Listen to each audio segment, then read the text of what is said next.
ఈ news sponsored by Wyra family restaurant, national highway, ఏటుగుంట.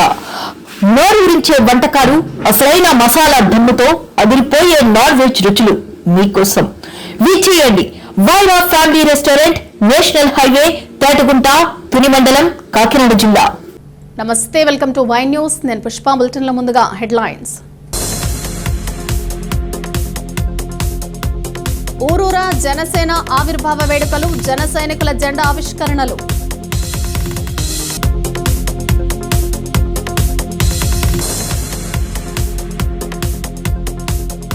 Gulf వార్తో gas కొరత, ప్రత్యామ్నాయం ఏర్పాట్లలో హోటల్ యజమానులు.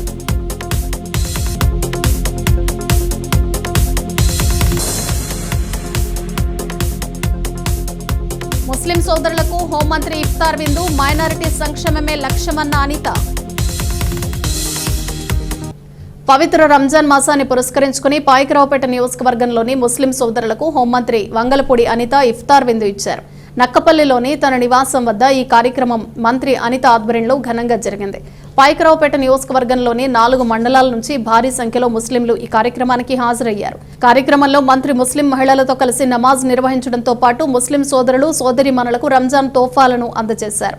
చిన్నారులతో మంత్రి అనిత సరదాగా ముచ్చటిస్తూ వారికి ఆశీర్వాదాలు అందించారు. ఈ సందర్భంగా మంత్రి అనిత మాట్లాడుతూ రంజాన్ మాసం ముస్లిం సోదరులకు అత్యంత పవిత్రమైన కాలమని తెలిపారు. ఈ నెలలో భక్తి శ్రద్ధలతో ప్రత్యేక ప్రార్థనలు నిర్వహించడం ఆనవాయితీ అని పేర్కొన్నారు. ఈ పవిత్ర సమయంలో ముస్లిం సోదరులను కలుసుకోవడం ఎంతో ఆనందంగా ఉందని చెప్పారు.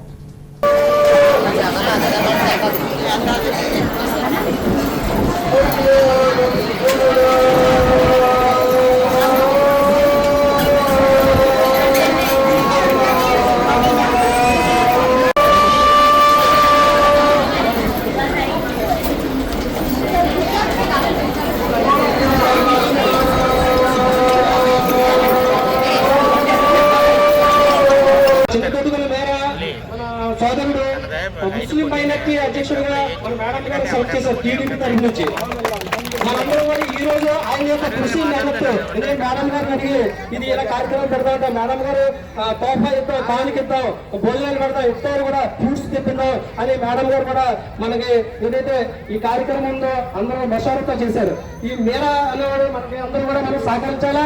ప్రతి మసీదు వాళ్ళు కూడా ఎన్ని మసీదులు 27 మసీదులు ఉన్నాయి మన 7 గ్రామాలతో కలిపి 57 గ్రామాలు ఉన్నాయి. ముస్లిం మైనారిటీ యొక్క గ్రామాలు 57 గ్రామాలు ఉన్నాయి, 27 మసీదులు ఉన్నాయి. మనందరూ ఐకమత్యంగా ఉండాలా. మేడం గారు ఎన్నింటి ఉండాలి. మనం ఈ రోజు ఎలా మాట్లాడుతున్నామో ఇలాంటి కార్యక్రమం. అలాగే మన ముస్లిం మైనారిటీ వెనకబడి ఉన్న తరగతులు కూడా మేడం గారు గుర్తించి మా మైనారిటీ వాళ్ళకి ఏదైతే హక్కు ఉంది హక్కు కల్పించి వాళ్ళకి ఏదైతే సహాయ సహకారాలు ఉందో ముందుకు నడిపించవలసిందిగా ఈ సభపూర్వకంగా నేను కోరుతున్నాను. అలాగే మన ముఖ్య అతిథులైనటువంటి ఇక్కడ ఇచ్చేసినటువంటి మన సోదరులందరూ కూడా సహృదయంతో కృతజ్ఞతలు తెలుపుకున్నాం. వీళ్ళందరినీ జమ చేసినటువంటి వాళ్ళు ఒక్కసారి మనందరూ కూడా సర్వలోక సృష్టికర్త ఒక్కడే. ఆయన అల్లా అంటాం, అరబీలో, తెలుగులో సర్వేశ్వరుడు అంటాం, ఇంగ్లీష్ లో గాడ్ అంటాం, హిందీలో భగవాన్ అంటాం. భాషలు వేరు, సృష్టి అంతా నడిపిస్తున్న కర్త ఒకడే ఉన్నాడు. ఆయన యొక్క పేరుతో మనందరం కూడా మన అనితమ్మ గారికి దువా చేయండి. ఆమె యొక్క హృదయంలో ఏదైతే కోరుకుంటున్నారో ఆ యొక్క స్థాయికి వెళ్ళాలని మనందరూ కోరుకోవాలి. అలాగే మన యొక్క పైకురాబాద్ నియోజకవర్గంలో ఎన్నైతే మసీదులు ఉన్నాయో ఇక్కడ మేడం గారి గురించి చెప్పుకుంటే చాలా సమయం అయిపోద్ది. ఎందుకంటే మేడం గారు మాట్లాడాలి. అభిమూలంగా మళ్ళీ అమ్మగారికి కొంచెం మేము విన్నపం చేసుకున్నాం. నామగారు కబస్తాను కొంచెం ఇప్పించాలి. అసలు కబస్తాను లేదు. కాకినాడ జిల్లా పిఠాపురం మున్సిపాలిటీ 30వ వార్డులో జనసేన పార్టీ 13వ ఆవిర్భావ Janasena party town in charge doctor Chikkala Varalakshmi ఆధ్వర్యంలో అత్యంత ఘనంగా నిర్వహించారు. ఈ సందర్భంగా ముందుగా జనసేన వార్డు ఇన్ఛార్జీలు చేతుల మీదుగా జెండా ఆవిష్కరణ చేసి స్వీట్స్ పంచి సంబరాలు చేసుకున్నారు. ఈ సందర్భంగా వారు మాట్లాడుతూ పట్టణంలో ప్రతి వార్డులో అడుగడుగునా వార్డు ఇన్ఛార్జీలతో జెండా ఆవిష్కరణ చేయించడం ఆనందదాయకమని అన్నారు. ఈ కార్యక్రమంలో 30 వార్డుల ఇన్ఛార్జీలు, జనసేన నాయకులు Suravarapu Suresh, NRI Devarapalli Mahalakshmi, Marnedi Rangababu, town vice incharge Balapalli Anil, Kapu corporation director Challa Lakshmi, Dasari corporation director Bhavani Shankar, Gundu Veerabhadrarao, సుందరం, దత్తు పాల్గొన్నారు. మేము జనసేన 13వ ఆవిర్భావ దినోత్సవాన్ని ఈరోజు జరుపుకుంటున్నాము. మన పిఠాపురం ఎమ్మెల్యే గారు, మన రాష్ట్ర ఉప ముఖ్యమంత్రి గారు, మన జనసేన పార్టీ అధ్యక్షుల వారి సూచనల మేరకు ఈ రోజు పొద్దున్న నియోజకవర్గం వారీగా ఉప్పాడ బస్టాండ్ దగ్గర జెండా ఆవిష్కరణ చేసుకుని అక్కడి నుంచి బైక్ ర్యాలీగా మొత్తం అన్ని మండలాలకి తిరిగామండి. ఆ కార్యక్రమం పొద్దున జరిగింది. ఇప్పుడు సాయంత్రం పోయి జనసేన పార్టీ ఆఫీస్లో ఇప్పుడు జెండా ఆవిష్కరణ జరిగింది, కేక్ కటింగ్ జరిగింది. దాని తర్వాత ఇక్కడ నుంచి ప్రతి వార్డులో కూడా వెళ్ళి అక్కడ జెండా ఆవిష్కరిస్తామండి. పొద్దున్న అంటే మన పవన్ కళ్యాణ్ గారికి చాలా ముఖ్యమైనది ఏంటంటే ప్రజల ఆరోగ్యం గురించి. ఆ సందర్భాన్ని పురస్కరించుకుని గవర్నమెంట్ హాస్పిటల్లో రోగులకి పళ్ళు కూడా వితరణ చేయడం జరిగిందండి. తర్వాత కొన్ని కార్యక్రమాలు, మొక్కలు నాటే కార్యక్రమం అవి పెట్టుకున్నాం మేము. ఇక్కడ జనసేన పార్టీ ఆఫీస్ లో కొన్ని మొక్కలు నాటాము. ఇప్పుడు 4వ వార్డులో కూడా మొక్కలు అక్కడ వెళ్ళి నాటుతాము. చాలా గొప్పగా చేసుకున్నామండి మేము. పిఠాపురంలో నేను ఫస్ట్ టైం టౌన్ ఇన్ఛార్జ్ గా ఛార్జ్ తీసుకున్న తర్వాత జరిగిన మొట్టమొదటి కార్యక్రమం ఇది. చాలా గొప్పగా ఇదంతా కూడా పవన్ కళ్యాణ్ గారికి మేము ఒక చిరుకానుగా సమర్పించుకుంటున్నామండి. Thank you one and all. ప్రతి వార్డులో కూడా జెండా ఆవిష్కరణ చేసి మన జనసేన పార్టీ సిద్ధాంతాలని ప్రతి వార్డులో కూడా తెలిసేటట్టుగా చేస్తున్నామండి. మనకి జనసేన ఉద్యమి కార్యక్రమం ఒకటి జరుగుతుంది. అంటే ఎక్కువ మంది జనసేన సభ్యులుగా చేర్చుకునే విధంగా ఇది ఉంది. మన పిఠాపురం 1,00,000 సభ్యత్వాలు చేసుకోవాలని చెప్పేసి మేము లక్ష్యంగా పెట్టుకున్నాం. ఇప్పటికి దాదాపు 60,000 పూర్తయ్యాయి. ఇంకా మాకు 2-3 రోజులు టైం ఉంది. ఈ టైంలో మేము 1,00,000 సభ్యత్వాలను చేసి జనసేన పార్టీని బలోపేత దిశగా నడిపిద్దామని మేము అనుకుంటున్నాం. ఎందుకంటే పవన్ కళ్యాణ్ గారు ఇక్కడ పిఠాపురంలో గెలిచి పిఠాపురానికి ప్రపంచవ్యాప్తంగా గుర్తింపు తెచ్చారు.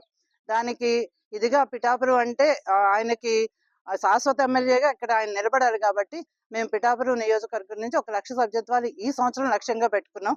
వచ్చే సంవత్సరం దాన్ని ఇంకా పెంచుతాం. మేము సంస్థాగత ఎన్నికల్లో కూడా జనసేన బలం పెరిగేటట్టుగా మేము మా వంతు కృషి చేస్తున్నామండి. ఎందుకంటే ప్రతి వార్డులో కూడా మన జనసేన సిద్ధాంతాలు ప్రతి మనిషికి కూడా చేరేటట్టుగా చేయాలన్న ఉద్దేశంతోనే ప్రతి వార్డులో కూడా జెండా ఆవిష్కరణ చేయడం కానీ, ఇంటింటికి తిరిగి సభ్యత్వ నమోదు ఎందుకు చేసుకోవాలి అన్నది కూడా, అంటే పార్టీ సిద్ధాంతాలు ప్రజలందరికీ కూడా అర్థమయ్యే రీతిలో ఇంటింటికి కూడా తిరిగి మేము ప్రచారం చేస్తున్నాం అండి. పిఠాపురం నియోజకవర్గ జనసేన పార్టీ కుటుంబ సభ్యులకి, అలాగే పిఠాపురం పట్టణ నాయకులకి, జన సైనికులకి, వీర మహిళలకి అందరికీ పవన్ కళ్యాణ్ గారు, డిప్యూటీ సీఎం గారు పవన్ కళ్యాణ్ గారి ద్వారా ఈవేళ పార్టీ పెట్టి 13 సంవత్సరాలు వస్తుంది. 2014లో పెట్టారు. లాస్ట్ 12వ మహాసభకి పిఠాపురంలో నియోజకవర్గంలో చిత్రాల గ్రామంలో చేయడం జరిగింది. ఈవేళ 13వ ఆవిర్భావ సభ ఇది. ఈవేళ నాకు అందరూ కావాలా, ప్రతి కుల మతాలకు అతీతంగా ఆ విషయంలో కూడా ముందుగానే మన సంక్రాంతి సంబరాల్లో ఆయన వచ్చి పిఠాపురంలో కూడా 2వ సభ జరుపుతాం చూశారు ఆయన. కానీ గిరిజనుల పుత్రులు కూడా నా వాళ్ళే, వాళ్ళంతా నా వాళ్ళే, వాళ్ళని డెవలప్ చేయాలనే ఉద్దేశంతో, రాజకీయంగా ఇంకా డెవలప్ చేయాలనే ఉద్దేశంతో ఆ ఏరియాలో ఈవేళ అంతా పర్యటించి ఆయన ఈవేళ ఈ ప్రోగ్రామ్ ని, పిఠాపురంలో జరిగిన ప్రోగ్రామ్ ని 13వ ఆవిర్భావ సభ అక్కడ గిరిజన పుత్రులతో చేయడం జరుగుతుంది. మా పవన్ కళ్యాణ్ ఆదేశాల మేరకు పిఠాపురం నియోజకవర్గం అందరినీ కూడా మండలం టౌన్లు వాళ్ళందరూ వార్డుల వైజ్ కూడా చేసుకోమన్నారు. ఆయన ఆదేశాల మేరకే ఈ రోజు ఉదయం పిఠాపురంలో పైమెన్ కమిటీ అవనండి, మా పిఠాపురం ఇన్ఛార్జ్ టౌన్ ఇన్ఛార్జ్ వరలక్ష్మీరావు అవనండి, మా నాయకులు అవనండి, వీర మహిళ ఉంది, అందరూ ఉదయం కూడా ఒక కార్యక్రమం జరిపి అలాగే మన జనరల్ హాస్పిటల్ కూడా ఒక పేషెంట్ ఫ్రూట్స్ అవి పంచిపెట్టి చేసాం. ఈవేళ ఈవినింగ్ టైంకి ఏదైందంటే ప్రతి వార్డులో కూడా, మా 30 వార్డుల్లో కూడా జెండా పయించాలా. ప్రతి వార్డుల్లో కూడా రాబోయే ఎలక్షన్ కావనివ్వండి జనసేన పిఠాపురంలో నెంబర్ 1 కొన్ని ఉండాల ఉద్దేశంతో ఆయన ఆదేశాల మేరకే మేము అందరం కలిసి పనిచేస్తున్నాం. ఏ విషయంలో ఏ విధంగా లేదు. అనేక వార్డులు 30 వార్డులు ఇన్ఛార్జీలు కూడా కష్టపడి ప్రతి ఒక్కరు కూడా ప్రతి జెండావిష్కరణ కూడా రెడీ అయ్యారు. అందులోనే మీకు రాబోయే ఒక 6 రోజులు కూడా అందరినీ కూడా ఒక పండుగ కింద, పండుగ వాతావరణం వచ్చింది కాబట్టి పండుగ కింద ఆవిర్భావ సభ చేస్తామని మా నాయకుల ద్వారా కూడా మేము తెలియజేసుకున్నాం. 23వ వార్డులో 13వ ఆవిర్భావ దినోత్సవం చాలా ఘనంగా జరుపుకున్నాం. నాయకులు, ఊళ్ళో మా టౌన్ ఇన్ఛార్జి ప్రెసిడెంట్ గారు, వార్డు ఇన్ఛార్జీలు అందరూ కూడా వచ్చి ఒక జెండా ఎగరేసి మన పండగ వాతావరణం సృష్టించి పండగలా చేసుకున్నాం ఈరోజు. తర్వాత జేజీఆర్ హాస్పిటల్కి వెళ్ళి ఫ్రూట్స్ బన్స్ పంచిపెట్టి ఆ తర్వాత జగ్గి చెరువుకి వెళ్ళి అక్కడ కూడా జెండా ఎగరేయడానికి నిర్ణయించుకున్నాం. ఇప్పుడు ఫస్ట్ పార్టీ ఆఫీస్ లో చేసాం, సెకండ్ ఇక్కడ, 2 జేజీఆర్ హాస్పిటల్కి వెళ్ళి ఫ్రూట్స్ బన్స్ పంచిపెట్టి పేషెంట్లకి, అక్కడ నుంచి జగ్గి చెరువుకి వెళ్ళి జగ్గి చెరువులో కూడా జెండా ఆవిష్కరణ చేయడానికి ఇరాన్, అమెరికా, ఇజ్రాయెల్ మధ్య ఉద్రిక్తతల ప్రభావంతో ప్రపంచవ్యాప్తంగా ఇంధన సరఫరాలో అంతరాయం ఏర్పడుతున్న నేపథ్యంలో ఆసియా దేశాల్లో గ్యాస్ సంక్షోభం తీవ్రంగా మారుతోంది. దేశవ్యాప్తంగా అనేక నగరాలు, పట్టణాలు, గ్రామీణ ప్రాంతాల్లో కూడా వంట గ్యాస్ కొరత కనిపిస్తున్న పరిస్థితి నెలకొంది. ఈ పరిస్థితుల్లో హోటళ్లు, రెస్టారెంట్లు నిర్వహించడం చాలా మందికి సవాల్గా మారింది. ఇరాన్, అమెరికా, ఇజ్రాయెల్ మధ్య ఉద్రిక్తల ప్రభావంతో ప్రపంచవ్యాప్తంగా ఇంధన సరఫరాలో అంతరాయం ఏర్పడుతున్న నేపథ్యంలో ఆసియా దేశాల్లో గ్యాస్ సంక్షోభం తీవ్రంగా మారుతుంది. దేశవ్యాప్తంగా అనేక నగరాలు, పట్టణాలు, గ్రామీణ ప్రాంతాల్లో కూడా వంట గ్యాస్ కొరత కనిపిస్తున్న పరిస్థితి నెలకొంది. ఈ పరిస్థితుల్లో హోటళ్లు, రెస్టారెంట్లు నిర్వహించడం చాలా మందికి సవాల్గా మారింది. అయితే కొంతమంది వ్యాపారులు ప్రత్యామ్నాయ మార్గాలను అన్వేషిస్తూ తమ వ్యాపారాన్ని కొనసాగిస్తున్నారు. గ్యాస్ సరఫరాలో అనిశ్చితి కొనసాగుతున్న నేపథ్యంలో తిరువల్లూరు ఉడెన్ స్టవ్లు హోటల్ వ్యాపారులకు ప్రత్యామ్నాయ మార్గంగా మారుతున్నాయని వ్యాపార వర్గాలు పేర్కొంటున్నాయి. కోనసీమ జిల్లా రావులపాలెంలో రెడ్డి బిర్యానీ రెస్టారెంట్ యజమాని రామ్ గోపాల్ రెడ్డి వినూత్నంగా ఆలోచించి గ్యాస్ సంక్షోభానికి ప్రత్యామ్నాయం కనుగొన్నాడు. తమిళనాడులోని కోయంబత్తూరు ప్రాంతం నుండి ప్రత్యేకంగా తిరువల్లూరు ఉడెన్ స్టవ్లు తెప్పించి తన రెస్టారెంట్లో వినియోగిస్తున్నామన్నారు. తనకు చెందిన వెజ్ హోటల్కి శ్రీకృష్ణ హోటల్లో కూడా మరో 2 ఉడెన్ స్టవ్లను వినియోగిస్తున్నట్లు వెల్లడించారు. సాధారణంగా తమ రెస్టారెంట్లకు రోజుకు కనీసం 10 గ్యాస్ సిలిండర్లు అవసరమవుతాయని తెలిపారు. గ్యాస్ ధరలు పెరగడం, సరఫరా సమస్యలు తలెత్తడం వంటి పరిస్థితులను దృష్టిలో పెట్టుకుని జనవరిలోనే ముందస్తుగా పెట్టుబడి పెట్టి ఈ స్టవ్లను తెప్పించుకున్నట్లు తెలిపారు. ఈ తిరువల్లూరు ఉడెన్ స్టవ్లు ఖరీదు ఎక్కువగా ఉండడంతో పాటు బరువుగా ఉంటాయని, చిన్న స్థాయి వ్యాపారులకు మాత్రం వాటి ధర అందుబాటులో ఉండకపోవచ్చని ఆయన పేర్కొన్నారు. అయినప్పటికీ ఒక్కసారి పెట్టుబడి పెడితే గ్యాస్ ఖర్చు నుంచి చాలా వరకు ఉపశమనం లభిస్తుందని చెప్పారు.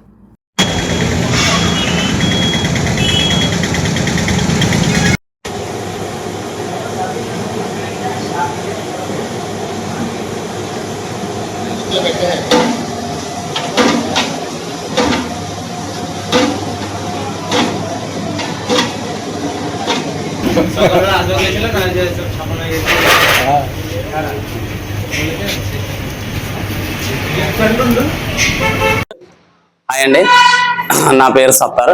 ఇక్కడ వంట మాస్టర్ అండి. చాలా రోజు నుంచి ఇక్కడ చేస్తాం. 5 years పైన అవుతుందండి. మామూలుగా ఈ పొయ్యి మా ఓనర్ ఒక 6 నెలల దగ్గరికి తెచ్చాడు. ఫస్ట్ అయితే మనం ఇబ్బంది పడ్డాం, కానీ దాన్ని ఈ సిచ్యువేషన్ లో ఇప్పుడు మాకు బాగా ఇది సక్సెస్ అవుతుంది. ఈ పొయ్యి కోయంబత్తూరు నుంచి తెచ్చాడు మా ఓనర్. మామూలుగా ఇది ఫస్ట్ అయితే మనం స్టార్టింగ్ లో పని నేర్చుకున్నాం, అది కట్టెల పొయ్యి మీద. కానీ ఇప్పుడు ఉన్న సిచ్యువేషన్ ఈ హోటల్లో 12 సిలిండర్ డైలీ పట్టింది వాళ్ళని. ఇప్పుడు ఈ సిచ్యువేషన్ లో మాకు సిలిండర్ దొరకట్లేదు. అన్ని పనిలో సాంబార్ కానీ, రైస్ కానీ, మీల్ సెక్షన్ కానీ, బజ్జీ కానీ మనం దానిలో అన్ని సెట్ చెప్తాండి. మామూలుగా ట్రెడిషనల్ గా ఫుడ్ చాలా హైలైట్ గా వస్తుంది మాకు. చాలా మనం ఫస్ట్ కొన్ని రోజు గ్యాస్ గురించి చాలా ఇబ్బంది పట్టాం మనం. దాని తర్వాత ఈ పొయ్యి ఉన్నాయి, మళ్ళీ మనకి ఏ ఇబ్బంది రాకుండా చాలా బంగాళలేగా మనం చేసాం, ఏం ప్రాబ్లం లేకుండా. ఈ పొయ్యి అయితే సార్ మాకు చెన్నై, ఊటీ, కోయంబత్తూరు నుంచి మా ఓనర్ తెచ్చాడు 6 months బ్యాక్. టోటల్ 10 పొయ్యి మనం ఆర్డర్ పెట్టాం, కానీ ఈ ఉన్న సిచ్యువేషన్ లో ఈ పొయ్యి మాకు అవైలబుల్ లేదు సార్. ఓన్లీ 2 ఇచ్చారు మాకు. ఫుడ్ అయితే చాలా మెయింటెనెన్స్ ప్లస్ ఫుడ్ కూడా ఓకే, మెయింటెనెన్స్ ఖర్చు కూడా బాగా తక్కువ. డైలీ ఒక 200 kg కట్టెల మీద అన్ని పని అయిపోతుంది. మామూలుగా అయితే మాకు బాగా నచ్చింది సార్. Thank you.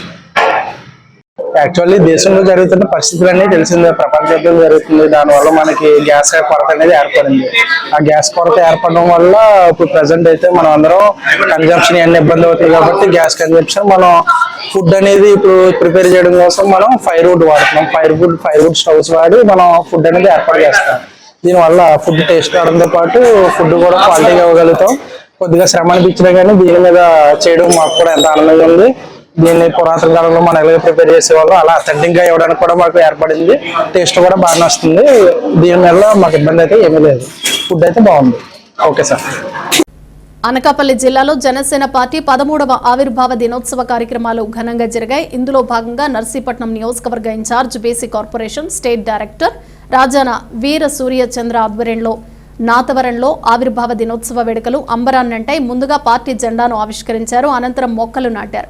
ఈ సందర్భంగా 10వ తరగతి పరీక్షలు రాసే విద్యార్థులకు పరీక్ష మెటీరియల్ను, విద్యార్థులకు నోట్ పుస్తకాలు అందజేశారు. ఈ కార్యక్రమంలో పార్టీ జిల్లా ఉపాధ్యక్షులు ఊడి చక్రవర్తి, పార్టీ జిల్లా కార్యదర్శులు పంచడ హరినాథ్, అల్లడ సురేష్, నాతవరం మండల అధ్యక్షులు వెలగల వెంకటరమణ, గండెం దొరబాబు, సలాదుల ప్రసాద్ బాబు, దేవి, వాసం వెంకటేష్, బెండు సూరిశేఖర్, అలివేలు మంగ, ఇస్నం రమణ, వాసు, సత్యప్రసాద్, అబ్బా నాయుడు, అస్సన్ కుమార్, బర్రె నరసింహ తదితరులు పాల్గొన్నారు.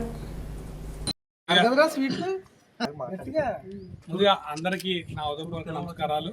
ఈరోజు జనసేన పార్టీ ఆవిర్భావ దినోత్సవంగా ఇది ప్రతి జన సైనికుడికి ఒక పండగ. ఈరోజు జనసేన పండగ దినోత్సవం సందర్భంగా మన పవన్ కళ్యాణ్ ఆశయాల మీదకు ఈరోజు నియోజకవర్గంలో ఉన్న పేదలందరికీ కూడా ఇక్కడ చీరలు పంచడం, అలాగే రేపు 10th క్లాస్ ఎగ్జామ్ జరుగుతున్న పిల్లలందరికీ కూడా ప్యాడ్లు, బుక్స్ అండ్ అలాగే మన స్కేల్స్, పెన్నులు కూడా ఇవ్వడం జరుగుతుంది. అంటే జనసేన అనేది పార్టీ అనేది మీ అందరికీ తెలిసిందే. ఇది ఒక సేవా దృక్పథంతో వచ్చిన పార్టీ, అంతేకాని అన్ని పార్టీలాగా రాజకీయంగా వచ్చిన పార్టీ కాదు. సేవకు మారు పేరు ఎవరన్నా ఉంటే దేశంలో అది పవన్ కళ్యాణ్ గారు ఒక్కరు మాత్రమే. అదే సేవాభావంలో నెంబర్ 1గా ఉన్న నాయకుడే పవన్ కళ్యాణ్ గారు. అలాంటి పవన్ కళ్యాణ్ గారి దగ్గర మన అందరు జన సైనికులందరూ కూడా గర్వపడే విషయం ఏంటంటే, మనం ఇలాంటి సేవకుగా ఉన్న నాయకుడి కనుక మన వెనకాల ఉండడం వల్ల ఇలాగా మనం ఇదే కార్యక్రమంలో, ఉద్యమంలో కూడా కార్యక్రమంలో అందరూ పాల్గొని క్రియాశీల సభ్యతలు కూడా చురుగ్గా చేసుకోవాలని కోరుకుంటూ ఈ అవకాశం ఇచ్చిన అందరికీ కూడా నా ఉదయపూర్వక నమస్కారం తెలియజేసుకుంటూ సెలవు తీసుకుంటాను. ఈరోజు నర్సీపట్నం నియోజకవర్గంలో జనసేన 13వ ఆవిర్భావ దినోత్సవాన్ని ఈరోజు నర్సీపట్నం నియోజకవర్గంలో నాతవరం మండలంలో వెలగల వెంకటరమణ ఆధ్వర్యంలో ఈరోజు ఘనంగా జిల్లా కమిటీ ఊడి చక్రవర్తి గారు, అలాగే హరినాథ్ గారు, అలాగే సురేష్ గారు, అలాగే మా వీరమహిళ మంగ గారు, అలాగే మిగతా పెద్దల సమక్షంలో ఈరోజు ఘనంగా జెండా ఆవిష్కరణ చేసి, అలాగే మహిళలకు చీరలు, అలాగే విద్యార్థులకు పుస్తకాలు వాళ్ళ సమక్షంలో ఇలా కేక్ కటింగ్ చేసి జనసేన ఆశయాల సిద్ధాంతాలని నర్సీపట్నం నియోజకవర్గంలో మన అధ్యక్షులు పవన్ కళ్యాణ్ గారు అడుగుజాడలో భావజాలతో అన్నీ కూడా ముందుకు తీసుకెళ్ళి మరింత పార్టీని ప్రతిష్టంగా గ్రామ స్థాయిలో కూడా తీసుకెళ్ళి జనసేన పార్టీని రెపరెపలాడే విధంగా నర్సీపట్నం నియోజకవర్గంలో కూడా రేపు స్థానిక సంస్థల్లో కూడా జనసేన పార్టీ ప్రాబల్యాన్ని ముందుకు తీసుకెళ్తామని చెప్పి సందర్భంలో ఈరోజు ఒక పండగలాగా ఈ ఆవిర్భావ సభని నర్సీపట్నం నియోజకవర్గం 4 మండలాల్లో టౌన్తో పాటు మాకవరపాలెం, చెట్టుపల్లి అన్ని గ్రామాల్లో కూడా గ్రామాన్న ఒక పండగలాగా ఆవిర్భావ దినోత్సవాన్ని జరుపుకుంటున్నాం. మా జనసేన నాయకులందరూ కూడా ఆధ్వర్యంలో నియోజకవర్గం మొత్తం మీద కూడా ఈ కార్యక్రమాన్ని నిర్వహిస్తున్నారు. ముఖ్యంగా వెలగ వెంకటరావు గారి ఆధ్వర్యంలో ఈరోజు మేమందరం కూడా మా జిల్లా కమిటీ సభ్యులు మేమందరం కూడా పాల్గొని ఇంత చక్కగా చాలా గ్రాండ్గా ఈరోజు రమణ గారి ఆధ్వర్యంలో జరిగినందుకు చాలా సంతోషంగా ఉందని చెప్పి సందర్భంలో తెలియజేస్తూ అధ్యక్షులు అడుగుజాడలో ప్రతి ఒక్కరూ కూడా కలిసికట్టుగా పనిచేసి రేపు స్థానిక సంస్థల్లో మన జనసేన సత్తాన్ని చాటుతామని చెప్పి ఈ సందర్భంలో తెలియజేస్తూ ఈ అవకాశం కల్పించిన రమణ గారికి ప్రత్యేక. కాకినాడ జిల్లా కాజులూరు మండలం శీలలంక గ్రామంలో యుద్ధం వద్దు, ప్రపంచ శాంతి వర్ధిల్లాలి అంటూ ఆంధ్రప్రదేశ్ కౌలు రైతు సంఘం ఆధ్వర్యంలో ర్యాలీ మరియు నిరసన వ్యక్తం చేశారు. ఈ సందర్భంగా ఏపీ కౌలు రైతుల సంఘం జిల్లా కార్యదర్శి వల్లూరి రాజాబాబు మాట్లాడుతూ ఇరాన్పై ఇజ్రాయెల్, అమెరికా దాడి ప్రజల శ్రేయస్సు కోసం కాదని ఆయిల్ నిక్షేపాలపై పెత్తనం కోసమని ఆరోపించారు. అమెరికా యుద్ధాన్ని ప్రేరేపిస్తోందని, యుద్ధం వల్ల ప్రాణ నష్టం, ఆస్తి నష్టం జరుగుతుందని, అమెరికా సామ్రాజ్యవాదం నశించాలని అన్నారు. యుద్ధం వద్దు, ప్రపంచ శాంతి ముద్దు అన్నారు. ఇరాన్పై ఇజ్రాయెల్, అమెరికా యుద్ధం వెంటనే ఆపాలి అంటూ శీలలంక గ్రామంలో సెల్ ఫోన్ లైట్లతో నిరసన తెలియజేశారు. ఈ కార్యక్రమంలో శీలలంక యూత్ సభ్యులు పాల్గొన్నారు. ఒక దేశం మీద మరొక దేశం పెత్తనం చెలాయించడానికి ఈ యుద్ధం జరుగుతూ ఉన్నది. గతంలో అనేక దేశాల మీద అమెరికా సామ్రాజ్యవాదం దాడి చేసింది, బాంబులు దాడి చేసి ఒక దేశం మీద ఒక దేశానికి ముసుగొల్పి యుద్ధం చేస్తూ ఆ దేశంపై పెత్తనం చెలాయించేటువంటి కార్యక్రమం అమెరికా గతం నుంచి చేస్తూ ఉన్నది. ఇప్పుడు ముఖ్యంగా ఇరాన్పై ఈ బాంబుల దాడి, అలాగే అక్కడ ప్రాణ నష్టం, ఆస్తి నష్టం కలిగిస్తూ ఉన్నది. ముఖ్యంగా అమెరికా కోరుకున్నది ఏంటంటే అక్కడ ఆయిల్ నిక్షేపాలు ఏవైతే ఉన్నాయో ఆ ఆయిల్ నిక్షేపాలన్నీ కూడా వాళ్ళు వశం చేసుకోవాలని, అమెరికా వశం చేసుకోవాలని చెప్పి ప్రయత్నం చేస్తూ ఉంది. అంతేకాదు ఈవేళ యుద్ధం మాటన పెద్ద వ్యాపారం జరుగుతూ ఉన్నది. ఆయుధాలు అమ్ముకుంటూ ఉన్నారు, అలాగే ఆయిల్ నిక్షేపాలు అమ్ముకుంటూ ఉన్నారు. పిల్లల ప్రాణాలను కూడా సైతం లెక్క చేయకుండా యుద్ధంలో బాంబుల దాడి కురిపించి పిల్లలను కూడా చంపేసేటటువంటి స్కూల్ పైన, పిల్లలు చదువుకున్నటువంటి స్కూల్ పైన బాంబుల దాడి చేస్తూ ఉన్నారు. ఇరాన్లో చాలామంది పిల్లలు ఇప్పుడు చనిపోయినటువంటి 2000 పైబడి చనిపోయినటువంటి దాంట్లో ముఖ్యంగా సగం మంది పైగా పిల్లలే చనిపోయి ఉన్నారు. అందుచేత ఏది ఏమైనా ఈ యుద్ధోన్మాదం ఖచ్చితంగా ఆపాలి. అలాగే ఈ యుద్ధం జరగడం వల్ల అనేక దేశాల్లో అన్ని ధరలు పెరుగుతాయి. ఒకటి గ్యాస్ ధరలు కానీ సముద్ర ధరలు కానీ అన్నీ కూడా పెరుగుతాయి. దాంతోపాటు ప్రాణ నష్టం, ఆస్తి నష్టం కలుగుతుంది. ఈవేళ ఇరాన్ మీద దాడి చేస్తున్నారు కాబట్టి మనకు సంబంధం లేదనుకుంటే తప్పు. ఎంచేదంటే రేపు ఇవాళ ఇరాన్ మీద చేసే రేపు వచ్చిన భారత్ మీద కూడా చేయొచ్చు. అందుచేత ఏది ఏమైనా ప్రపంచ దేశాలన్నీ కూడా ముక్తకంఠంతో ఈ యుద్ధాన్ని ఖండించాలి. ముఖ్యంగా భారతదేశం పెద్ద దేశం కాబట్టి భారత్ ముఖ్యంగా ఖండించాలి. అలాగే ప్రపంచ శాంతిని నెలకొల్పేటువంటి కార్యక్రమం తీసుకోవాలి తప్ప ఈ యుద్ధాలు చేయడం వల్ల ప్రజలకి అలాగే ప్రాణ నష్టం, ఆస్తి నష్టం కలగడమే కాకుండా అక్కడ ఉన్నటువంటి వ్యవసాయం అంతా కూడా నష్టపోతుంది. ఆ విధంగా ఈ కార్యక్రమాన్ని ఎవరైతే మన కౌలు రైతు సంఘం, వ్యవసాయ కార్మిక సంఘం, రైతు సంఘం పిలుపునిచ్చినాయి ఆ విధంగా ఈ కార్యక్రమం నిర్వహిస్తా ఉన్నాం. అందుచేత ఈ దేశంలో ఉన్నటువంటి ప్రజలందరూ కూడా ఖచ్చితంగా ముక్తకంఠంతో యుద్ధాన్ని ఖండించాలని చెప్పి కోరుతూ ఉన్నాం. Greater Visakha municipal corporation Anakapalli zone పరిధిలో వీధి కుక్కల సంతాన శస్త్రచికిత్సలు మరియు పిచ్చి వ్యాధి నిర్మూలన కొరకు రేబిస్ వ్యాక్సిన్ కి సంబంధించి అధికారులు అవగాహన లోపం, పర్యవేక్షణ లోపభూయిష్టంగా ఉందని జంతు పరిరక్షణ సమితి ప్రతినిధులు ఆరోపించారు. స్థానిక సుంకరమెట్ట జంక్షన్ లో ఉన్న కేంద్రాన్ని సందర్శించారు. వీధి కుక్కలను పట్టి సంతాన ప్రాప్తి చెందకుండా, పిచ్చి వ్యాధి రాకుండా రేబిస్ వ్యాక్సిన్ శస్త్రచికిత్సలు చేయించడానికి నిర్మూలించటకై స్నేహ యానిమల్ వెల్ఫేర్ సొసైటీ వారికి అప్పగించడం జరిగిందని, ఈ స్నేహ యానిమల్ వెల్ఫేర్ సొసైటీ పూర్తి నిర్లక్ష్యం వహిస్తున్నారని జంతు సంరక్షణ ప్రతినిధులు ఆరోపణ చేశారు. అనకాపల్లి జోనల్ పరిధిలో 3000 కుక్కలను పట్టి దానికి సంరక్షణ చేయవలసిన బాధ్యత ఈ సొసైటీకి ఉందని, కానీ ఇప్పటి వరకు సుమారు 600 కుక్కలకి చికిత్సలు చేశామని తెలిపారు. పేరు దీప్తి అండి. నేను ఇక్కడ ఒక 2 మంత్స్గా ఇక్కడ అపాయింట్ అయ్యి ఇక్కడ ఏబీసీఆర్వి ప్రోగ్రామ్ నడుస్తుంది అనకాపల్లిలో. నేను 2 మంత్స్ నుంచి ఇక్కడ వర్క్ చేస్తున్నాను. అండ్ ఇక్కడ మనకిచ్చిన ప్రోగ్రామ్ ప్రకారం రోజుకి ఒక స్టార్టింగ్ నుంచి అయితే ఒక 10 to 12 డాగ్స్ ఫస్ట్ నుంచి అలా కొంచెం పెరుగుతూ ఒక ఆల్మోస్ట్ మ్యాక్సిమం అయితే ఒక 15 డాగ్స్ పర్ డే అలా చేయడానికి ట్రై చేస్తున్నాను నేను. ఇక్కడ నేను ఒకదానే డాక్టర్ని. సో స్టార్టింగ్ నుంచి కొంచెం 10 to 12 అలా స్టార్ట్ చేసి కొంచెం పెరుగుతూ 15 వరకు అలా చేస్తున్నాము. 2 మంత్స్ అయింది ఇక్కడ స్టార్ట్ చేసి. అండ్ ప్రతి డాగ్కి కేర్ తీసుకుంటున్నాము. పోస్ట్ ఆపరేటివ్ కేర్ ఉంటుంది. మేల్కి అయితే 3 days ఆపరేటివ్ కేర్ ఉంటుంది, పోస్ట్ ఆపరేటివ్ కేర్. ఫీమేల్స్ అయితే కొన్ని ఎక్కువ ఏమైనా కొంచెం సూచెస్ ఇంకా హీల్ అవ్వలేదు అంటే 5 days వరకు కూడా ఉంచుతాం ఫీమేల్స్ని. పోస్ట్ ఆపరేటివ్ కేర్ అయితే నా ప్రెజెన్స్లోనే నేనే క్యాచ్ చేస్తే నేనే ఇస్తూ ఉంటాను. సో ఇది ఇక్కడ జరిగి అండ్ యాంటీ రేబీస్ వ్యాక్సిన్ కూడా రిలీజ్ చేసి ప్రతిదానికి ఇస్తూ ఉంటాము రేబీస్ వ్యాక్సిన్. ఏ యానిమల్ వెల్ఫేర్ సొసైటీ హర్యానా అండి. 2023లో డైరెక్టర్ యానిమల్ హస్బెండరీ వాళ్ళు విజయవాడ లబ్బిపేట వాళ్ళు టెండర్ పిలిచారండి. వాళ్ళు టెండర్లో అన్నీ యాక్సెప్ట్ చేసి ఇక్కడికి వచ్చారు. 3 సంవత్సరాల అగ్రిమెంట్ రాసుకుని మున్సిపాలిటీలో వర్క్ ఆర్డర్ తీసుకుని ప్రతి సంవత్సరం వాళ్ళ పెర్ఫార్మెన్స్ బేస్ చేసుకునే ఆర్డర్ రెన్యూ చేయాలి. ప్రతి చోట నేను మెయిల్ కూడా పెట్టాను. మిగతా చోట్ల కూడా ఇలాగ జరుగుతుందని విజయనగరం పెట్టాను, శ్రీకాకుళం పెట్టాను. ఎక్కడెక్కడ జరుగుతున్నాయో వెళ్ళి వాళ్ళ మీద ఆల్రెడీ కంప్లైంట్లు పెట్టినా రాష్ట్రం కానీ సెంట్రల్ కానీ పెడచేవని పెట్టారు. ప్రజాధనం వాళ్ళకి లెక్కలేదు, ప్రజల సేఫ్టీ వాళ్ళకి లెక్కలేదండి. కుక్క ఎలా పోయినా పర్లేదు అన్నప్పుడు ప్రజలను పట్టించుకోవాలి కదా, వాళ్ళని కూడా పట్టించుకోవట్లేదు. కమిటీ ఒకటి ఉంది, ఆ కమిటీ ఏర్పాటు చేయలేదు.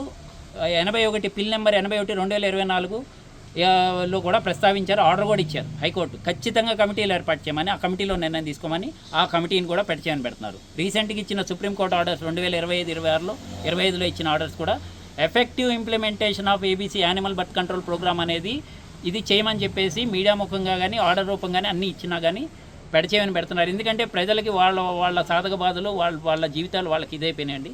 కానీ వాళ్ళ ప్రజాధనాన్ని ఇక్కడ ఖర్చు పెడుతున్న మాలాంటి ఎన్జిఓస్ మేము ఈ వెనకాల పడి ఇలాంటి లోటుపాట్లు అధికారుల ముందుకు తీసుకెళ్లే ప్రయత్నం మీడియా ముఖంగా చేయడానికే మా ప్రయత్నం అండి. ఇది కరెక్ట్. బులెటిన్ ముగించే ముందు హెడ్లైన్స్ మరోసారి.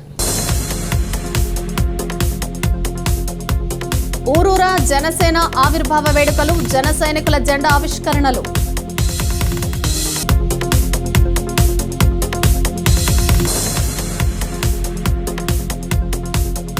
గల్ఫ్ వార్తో గ్యాస్ కొరత, ప్రత్యామ్నాయం ఏర్పాట్లలో హోటల్ యజమానులు.